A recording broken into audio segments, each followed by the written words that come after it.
আসসালামু আলাইকুম। আশা করি সবাই ভালো আছেন। সকাল সকাল চলে আসলাম মারামারি দেখতে। বাংলাদেশে শুধুমাত্র একটা জেলাতেই যে কোনো সময় গেলে মারামারি দেখা যায়, আর সেটা হচ্ছে ব্রাহ্মণবাড়িয়া। আজকে আমি ঘুরে দেখব ব্রাহ্মণবাড়িয়ার সদর উপজেলা। তো চলেন শুরু করি।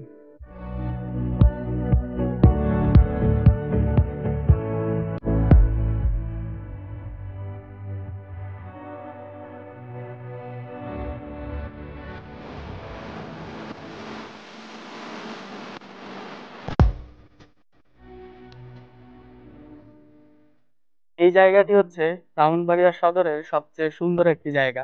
এর নাম হচ্ছে শেখ হাসিনা ব্রিজ। ব্রাহ্মণবাড়িয়া জেলা হচ্ছে তিতাস নদীর পাড়ে অবস্থিত। আর এই শেখ হাসিনা ব্রিজটি কিন্তু এই তিতাস নদীর উপরই নির্মিত। সো এটা হচ্ছে সদর থেকে আপনি যদি বিজয়নগর উপজেলা যেতে চান, তাহলে এই রাস্তাটি ইউজ করে আপনাকে যেতে হবে।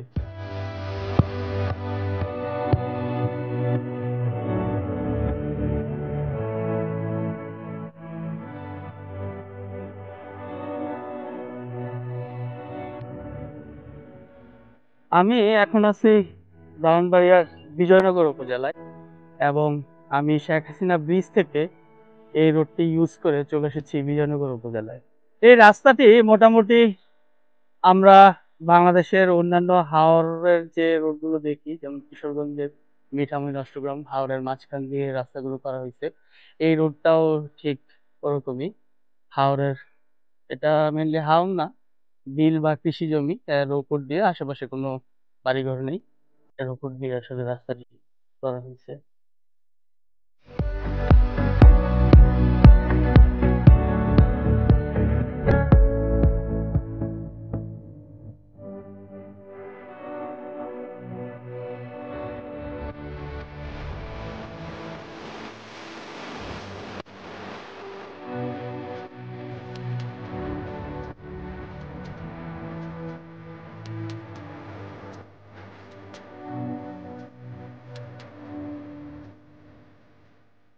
তো সকাল সকাল ঘুম থেকে ফজর নামাজ পড়ে বের হইলাম, কিন্তু হচ্ছে সকালবেলা ভাঙতি টাকা নিয়ে বের হই নাই। এই ছোট ভাইকে পাইলাম রাস্তায়, আমার কাছে ভাঙতি কোনো টাকা নাই, টাকা ভাঙানোরও কোনো ব্যবস্থা নাই। তো হচ্ছে বলছে ঠিক আছে ভাই, সমস্যা নাই, আমি আপনাকে নিয়ে যাচ্ছি। তা আসলে ব্রাহ্মণবাড়িয়ার মানুষদেরকে আপনারা যতটা খারাপ ভাবেন, আসলে মানুষ কিন্তু অতটা খারাপ না।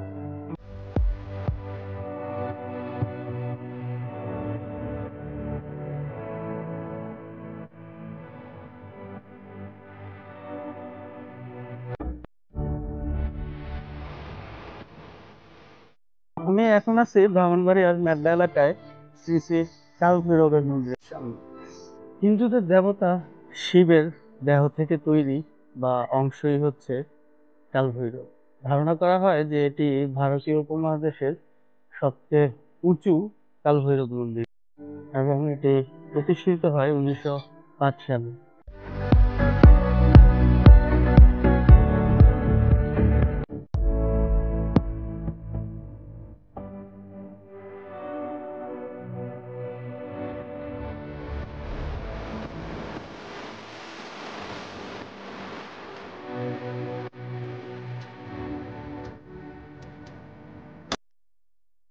আমি এখন আছি ব্রাহ্মণবাড়িয়ার রুলসেপাড়া এলাকায়, আর আমার পিছনে হচ্ছে কাঙ্গালনাথ জমিদার বাড়ি। জমিদার বাড়িটি নির্মাণ করেছিলেন কাঙ্গাল দেবনাথ নামে এক জমিদার, এবং এই বাড়িটি নির্মিত হয় 1799 সালের দিকে। যদিও ওনার বংশধররা কিছুদিন এ বাড়িতে ছিলেন, তবে এখন আর নেই। এখন এটা পরিত্যক্ত, এখন আর কেউ এখানে আসলে বসবাস করছেন না। তিনি যখন এই বাড়িটি প্রতিষ্ঠা করেন, তখন এটি ছিল নয়কানি, এবং লোকমুখে এটার নাম ছিল নোয়ানি। তিনি যখন এটি নির্মাণ করেন, তখন সবাইকে কিন্তু তিনি দাওয়াত করেছিলেন তার এই বাড়িতে আসার জন্য। এটা হচ্ছে একটা সারাউন্ডিং বাড়ি, মানে হচ্ছে এটার চারপাশ ঘেরা হচ্ছে অন্যান্য যে সকল বাড়ি আছে, সব বাড়ি ঘর দিয়ে আটকানো।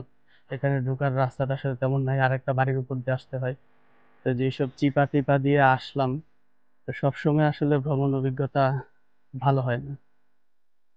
ব্রাহ্মণবাড়িয়া সদর থেকে এখন আমি আসছি উলচাপাড়া গ্রামে, এবং আমি আমার ফেভারিট একটা জায়গার সন্ধান পাইছি। পাশেই হচ্ছে আমার পিছনে নদী, আর নদীর পাড়েই হচ্ছে ছোট একটা দোকান। আমি সবসময় আসলে এরকম দোকানেই নাস্তা করতে পছন্দ করি।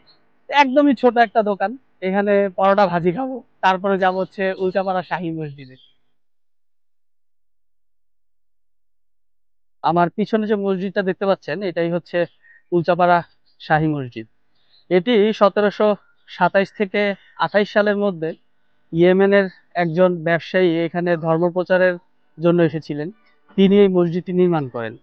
আর তার কবরটাও হচ্ছে মসজিদের পাশেই। প্রথম অবস্থায় মসজিদটিতে কোনো বারান্দা ছিল না, পরে 1980-81 সালের দিকে এই এলাকার মালুমিয়া নামে একজন, তিনি হচ্ছে নিজ উদ্যোগে এই মসজিদের বারান্দাটা সম্প্রসারণ করেন। মসজিদটিতে গম্বুজের সংখ্যা হচ্ছে 3টি, এবং মসজিদের গম্বুজের ওপর থেকে দেয়ালের নিচ পর্যন্ত কারুকাজ করা। মসজিদটিতে ফরাসি ভাষায় একটি শিলালিপি পাওয়া যায়, কিন্তু এর অর্থ উদ্ধার করা সম্ভব হয়নি। আমি এখন আছি ব্রাহ্মণবাড়িয়া থানার পাশে, এটা হচ্ছে মহাদেবপট্টি। আর আমার পিছনেই হচ্ছে মহাদেব মিষ্টান্ন ভান্ডার, যেখানে থেকেই হচ্ছে আপনার ব্রাহ্মণবাড়িয়ার যে ঐতিহ্যবাহী ছানামুখী মিষ্টি, যেখান থেকে প্রচলন, এটাই হচ্ছে সেই মিষ্টান্ন ভান্ডার। তো আজকে আমরা চলে আসলাম এখানে এখানকার ছানামুখী মিষ্টিটা ট্রাই করার জন্য। ভালো, কিন্তু এটা হচ্ছে একটু শক্ত আর কি। ব্রাহ্মণবাড়িয়া সদর উপজেলা ঘোরা আমার এখানেই শেষ। আজকে আমার নতুন গন্তব্য হচ্ছে সরাইল উপজেলা। আশা করি সবাই লাইক কমেন্ট শেয়ার করে পাশে থাকবেন, আর যারা এখনো চ্যানেলটি সাবস্ক্রাইব করেন নাই দ্রুত চ্যানেলটি সাবস্ক্রাইব করে দিবেন। সবাই ভালো থাকবেন। আসসালামু আলাইকুম।